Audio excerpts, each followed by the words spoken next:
Could Russia end up using nuclear weapons? That's the topic of this video. We'll also analyze some of the latest threats from Vladimir Putin himself. Before I go on with the video, if you like my approach on survival preparedness, if you want to start preparing and you haven't done so already, you have my books available in Amazon, following the links below. Surviving the Economic Collapse, Street Survival Skills, and Bugging Out and Relocating. This is probably one of the best ways to start preparing and improve your level of preparedness. Also great gifts for this holiday season if you have people that are interested in preparing themselves. So what is that we're looking at right here? Let's first listen to what the man is saying and try to analyze this in an objective manner and see how that aids us in understanding what's going on here.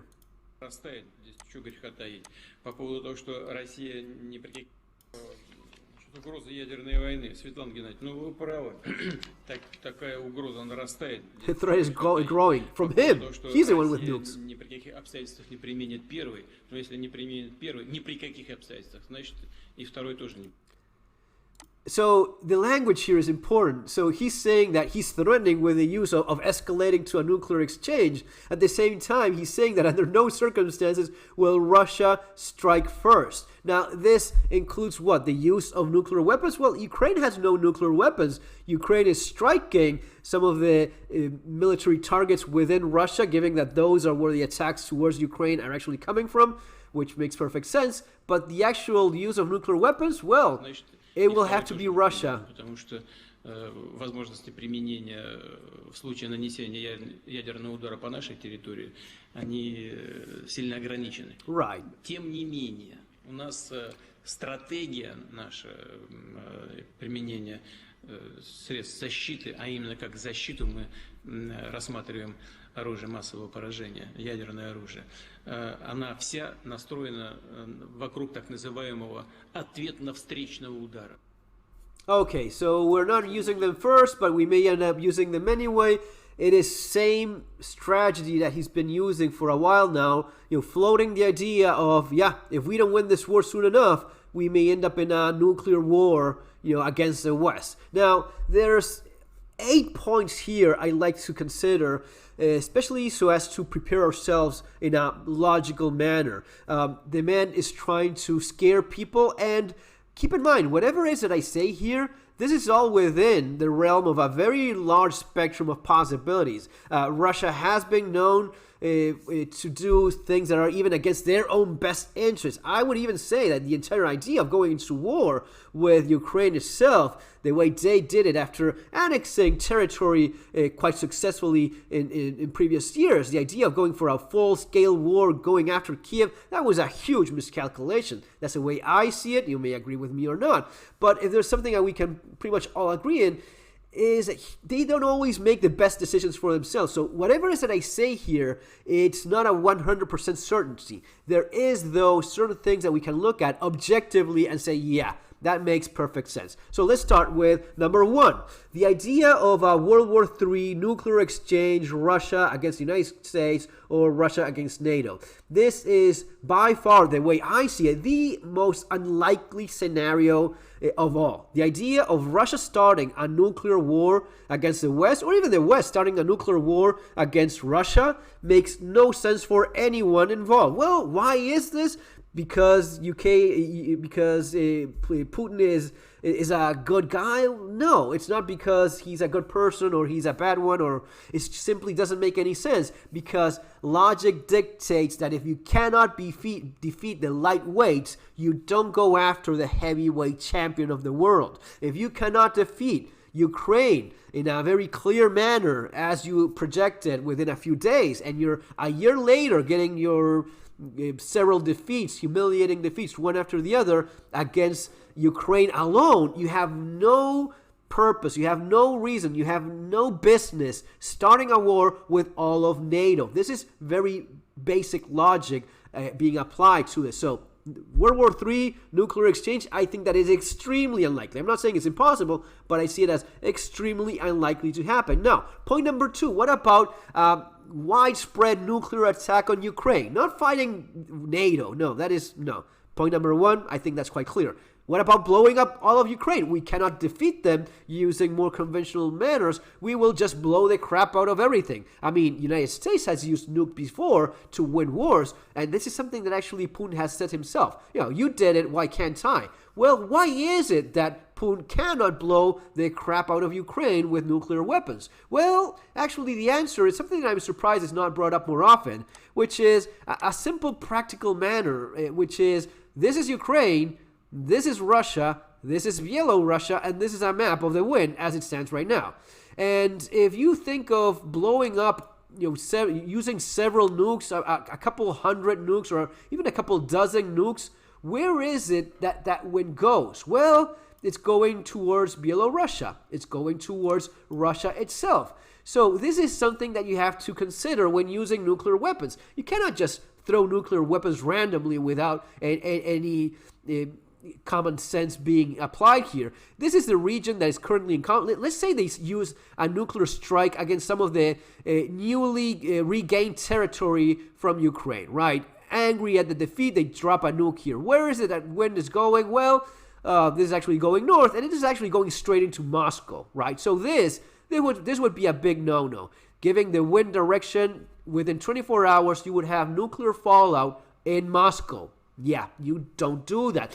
Actually, guys, this is windy.com. This is a valuable resource for everyone in terms of wind, for fires, for industrial disaster, nuclear power plants, these kind of things, even eruption of volcanoes. These are things that you want to be very aware of in terms of where the wind is going. That dictates what is it that you do. So keep this resource in mind, windy.com. No affiliation, but I just use it. And I've been looking at it all year. And after looking at it all year, I can tell you that there's nothing they can do here that would not give themselves nuclear fallout. Even here, it goes straight into Belarus. So you drop a nuke here, within 24 hours, it's in Belarus. You drop a nuke, actually, you drop a nuke right now in Kiev. You're hitting both Kiev and Belarus and Russia itself within 24 hours. And it's not that far from Moscow. So you're basically betting on the wind not changing directions as to not have nuclear fallout within your own capital within 24 hours.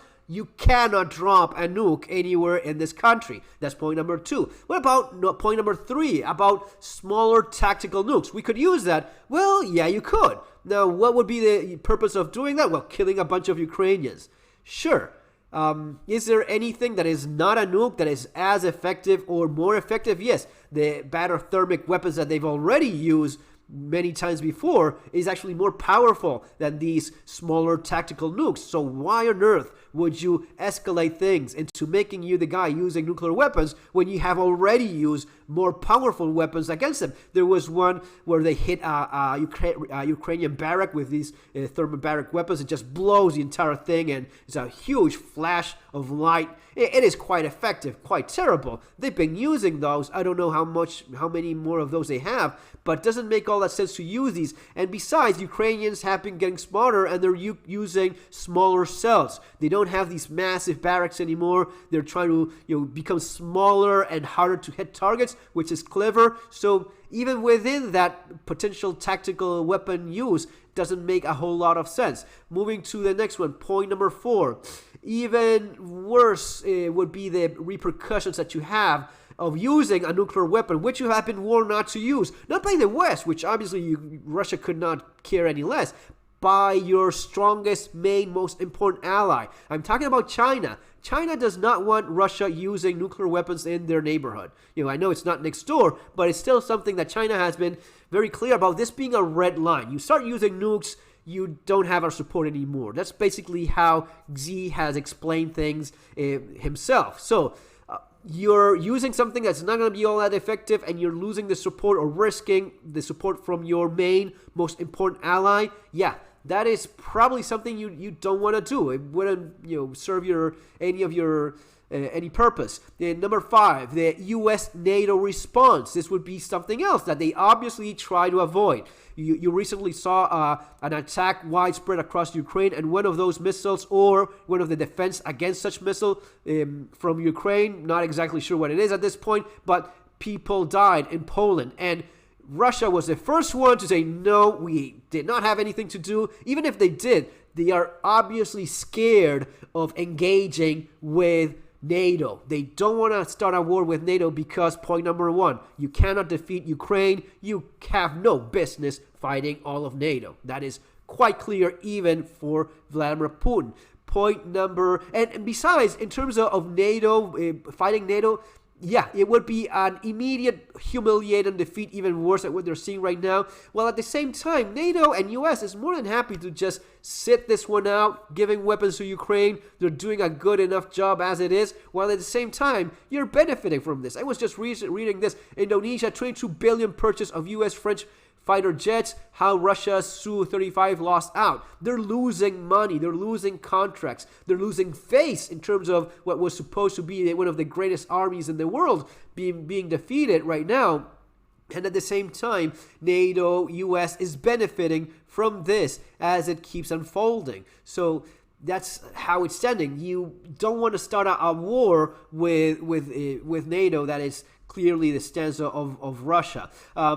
Point number 6, the Russian technology and how it has been performing. What is it that we've seen of Russian weapons, Russian technology, and Russia machines? How well have they been performing? Horribly bad would be an understatement. Not only that, the logistics, the command, it just falls apart. Why would this be a concern? Well, because if you cannot even drive a freaking truck without getting 16 of your own soldiers killed, which, yes, it is an accident. Accidents do happen.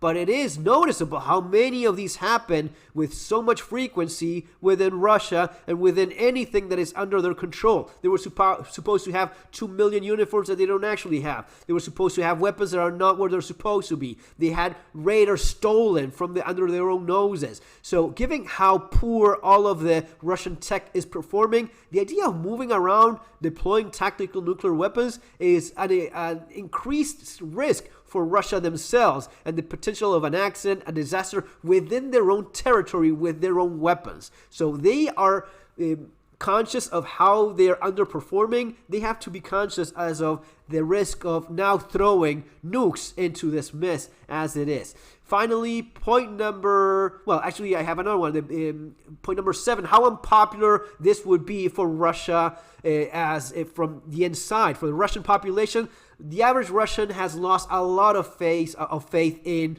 Vladimir Putin. Vladimir Putin used to be 80-90% popularity rating. Well, now that's no longer the case.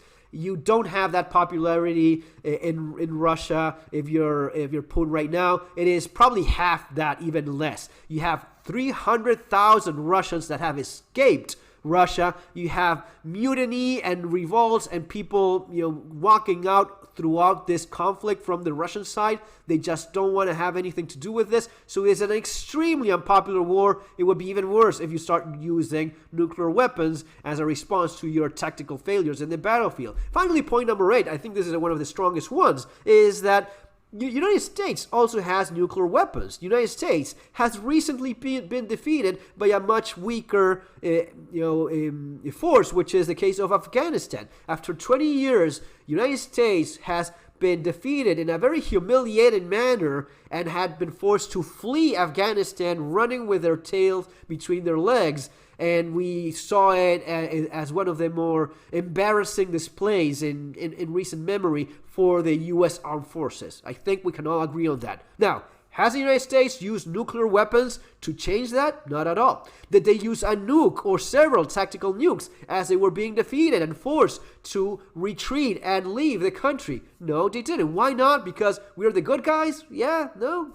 Is that the case? I mean, some people say that yes, some people say that no. Depends. What is it you think? I don't think it has anything to do with being good or bad. I simply think using nuclear weapons as you're being kicked out of Afghanistan would have just made things worse. You're not going to be winning that. Just dropping nukes there and we're going to be dropping several tactical nukes in some of those valleys where you have the Taliban and trying to hit a bunch of Taliban with nuclear weapons. I mean, you can try doing that with drones, and that's usually a lot more effective. It goes back to the same thing that applies to Ukraine. So, the United States, who has used nuclear weapons before, you know, Hiroshima and Nagasaki, that was United States. Now, they're not using those now because they don't see the point in it, and that's why probably Russia doesn't do it either. Now, even more so, Russia has also been kicked out of Afghanistan themselves while holding nuclear weapons. Why is it that Russia hasn't used nuclear weapons against the Afghanis when they're being defeated too, against the Taliban, against these people that, yeah, it was a defeat handed to Russia?